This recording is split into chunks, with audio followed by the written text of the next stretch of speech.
You guys ready? Let's get right into it.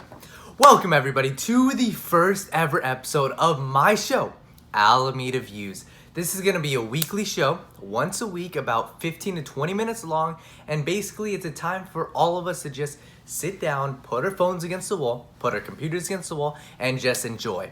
This show it's going to be laid back. It's going to be fun. It's going to be exciting. Basically, this is my 15 to 20 minutes where I get to speak my mind on whatever the hell I want. Because I want you guys to remember this. This is my damn show, so I'm going to say whatever the hell I want to say. But I don't want to get too crazy now. But the biggest thing I also want to do in this show is trigger as many people as I can.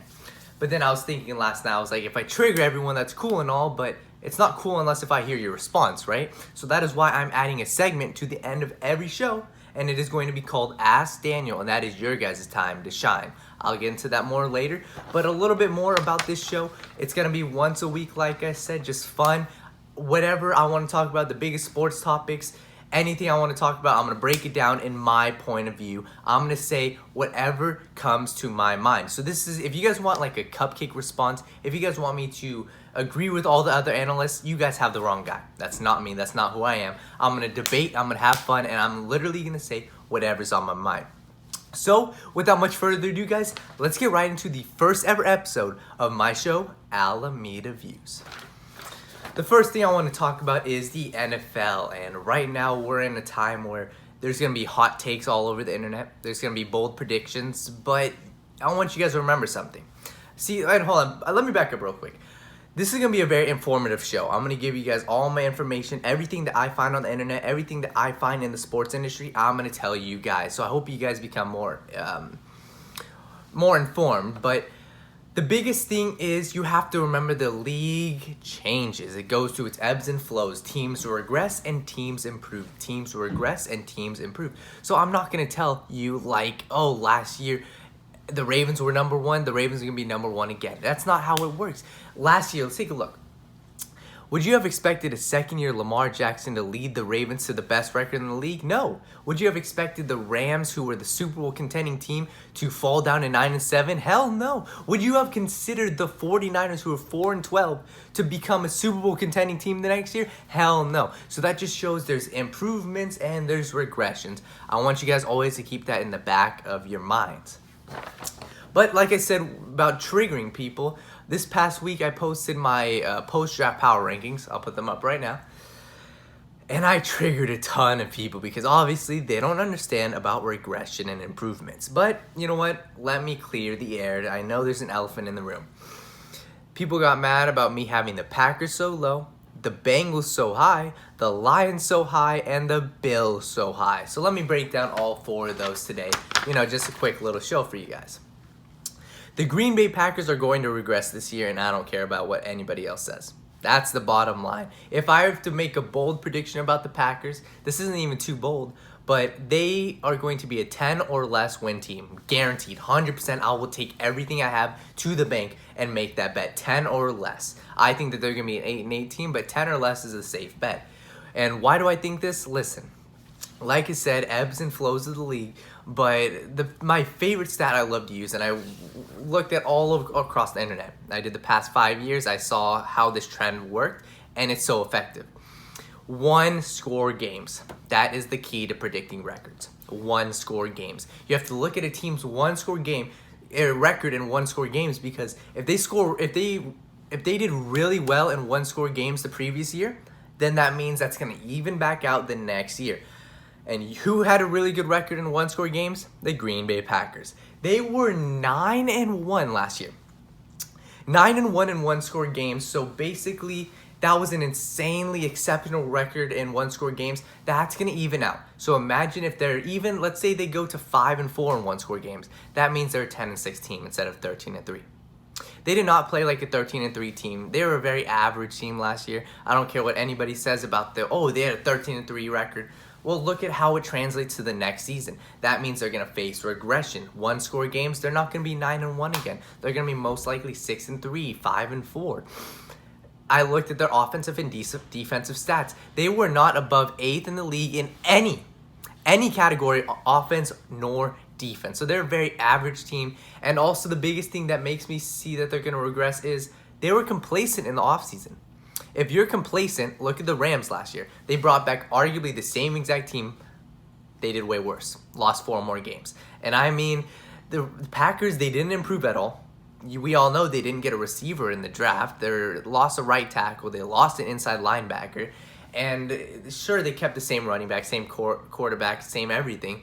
But that's what I said. Complacency equals failure in the NFL. You cannot stay the same. You always need to keep improving. And if you don't stay the same, other teams are going to catch up. And that is why the Packers, they're going to regress. That's the bottom line. The only thing that they can hope for, Packers fans, is if your run game is top 5 in the league. If your run game's top 5 in the league, then you might have a little bit more leeway into a better record. But besides the run game, Aaron Rodgers, Matt LaFleur, there's a growing rift there because we all know Jordan Love is the backup. And if that relationship doesn't go well, then the rest of the Packers organization goes down. But like I said, they're not going to be winning 10 or more games.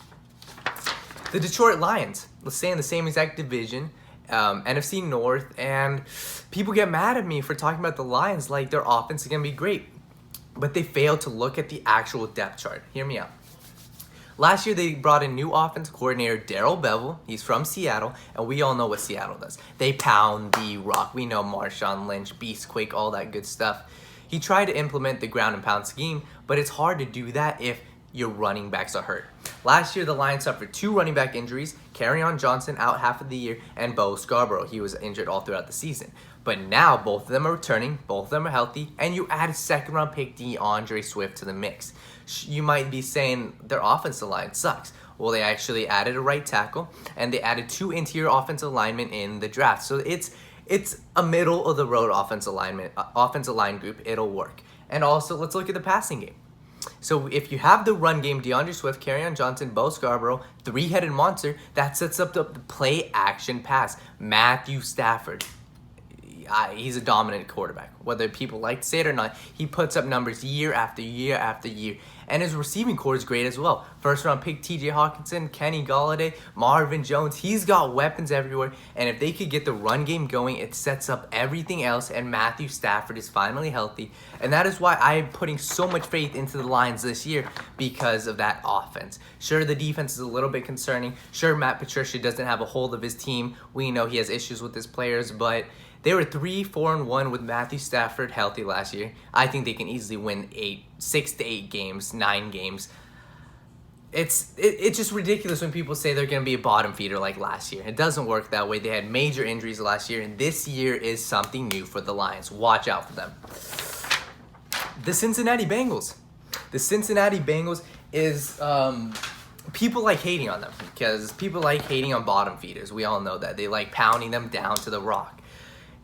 The Bengals last year were 2-14. That's the bottom line. They were bad last year. But what did they improve on? Free agency. Absolutely marvelous by the Bengals. They're known for not really making any big moves, but they added defensive tackle DJ Reader. They added so much to the secondary. 2 cornerbacks, a safety Von Bell. They added 3 linebackers through the draft. All 3 of them can perform day 1. So that defense is rebuilt, and the offense, you added to an already great weapons group, Joe Mixon, AJ Green, Tyler Boyd. You added T. Higgins and quarterback Joe Burrow. I'm not saying he's going to be a killer right away, but he's going to be a serviceable quarterback for them right away. And they trust their offensive line. I don't trust it, but they trust it enough, and that gives me confidence in saying they're going to be at least a 5 to 6 win team. 5 to 6 wins, that puts you not in the bottom 4, so I hate when people have them as last in the league. They're going to be a 5 and 6 win team. The Buffalo Bills too. This is another one of the really confident bets I have for this year because they have no flaws, man. They have no flaws. Last year they were 10-6, very solid team. And also when you guys are looking at predicting teams, you guys need to make sure, do they have a solid base? And what I mean by base is, do they have a good coach? Do they have a good defensive line? And do they have a good offensive line? They have all 3 of those. Sean McDermott is an absolute mastermind, both offensive and defensive mind. Their defensive line is great. Top 5 pass rush in the league. They have a great secondary, and they only added to it this offseason. They added AJ Epinesa in the 2nd round. Absolute steal. And on the offensive side is what I'm excited about. Last year in free agency, they focused on the offensive line, so we know they have a good offensive line. And then last year, their offense, the only issue I had was Like, Josh Allen protected the ball well. He did a great job protecting the ball, threw about 6 interceptions the entire year. But they didn't really have the momentum to push the ball down the field. They were hoping that their defense would carry them, and it did. But they didn't have the momentum, the power to drive the ball downfield. Now they do. They added Stephon Diggs as wide receiver. You added 2 late-round wide receiver picks, so those guys will fill in the rest of the spots. And really, the thing I'm most excited about is running back Zach Moss. They have a third-down back, Devin Singletary. He's a great scat back. But now Zach Moss will be able to pound the rock for you guys. And they have no holes. They can rely on their defense and their offense as long as Josh Allen can continue protecting the ball. That's my only reservation with the Buffalo Bills, is if Josh Allen can protect the ball. But if he did like he did last year, the Bills are easily a top 5 team in the league. Easily. If they went 10-6 last year, I have them at 12-4. Even they could be a 13-3 win team. I'm going to say they're 12-4. I think I'm guaranteeing them to win 12 or more games. That's it for the NFL. I mean, I don't want to get too into my power rankings because you guys saw there was a lot to be talked about, but those were 4 I'm really confident in. And before I get into the NBA stuff, make sure you guys follow me on Twitter. Like I said, if you guys are triggered, if you guys have anything to say, if you guys want to tell me thanks, anything, any comments, follow me on Twitter at Daniel Alameda 11 and just mention me in a comment. But we have one huge topic for the NBA. This is really huge, guys. Really huge. Giannis. We'll talk about Giannis Antetokounmpo. I've been saying this, and last night I had a dream, and it made me really realize that I need to put this on the show. Giannis Antetokounmpo will not win an NBA championship until he works on his offensive game. Listen, I'm not saying he will never win a championship, because he will. I'm not saying that he will never become a better offensive player, because he will. He has the drive. I love him as a player. He's one of my top 5 players. But I'm saying until he works on his one-on-one game, until he gets that one-on-one bag, he will not win a championship. Some of you guys, the arguments I have, the debates I have, they say, oh, you don't know what you're talking about. Giannis is good. Look at his stats in the regular season. That's where you guys are failing. Regular season basketball is so much different than playoff basketball. Look at what happened last year. The Raptors, they played a box and one, and they absolutely destroyed the Bucks, and they completely stopped Giannis in his tracks. When the game's on the wire, in the final 3 minutes, you can't rely on Giannis. Their big argument is, oh, Giannis has shooters around him, so if he drives, he can kick the ball out.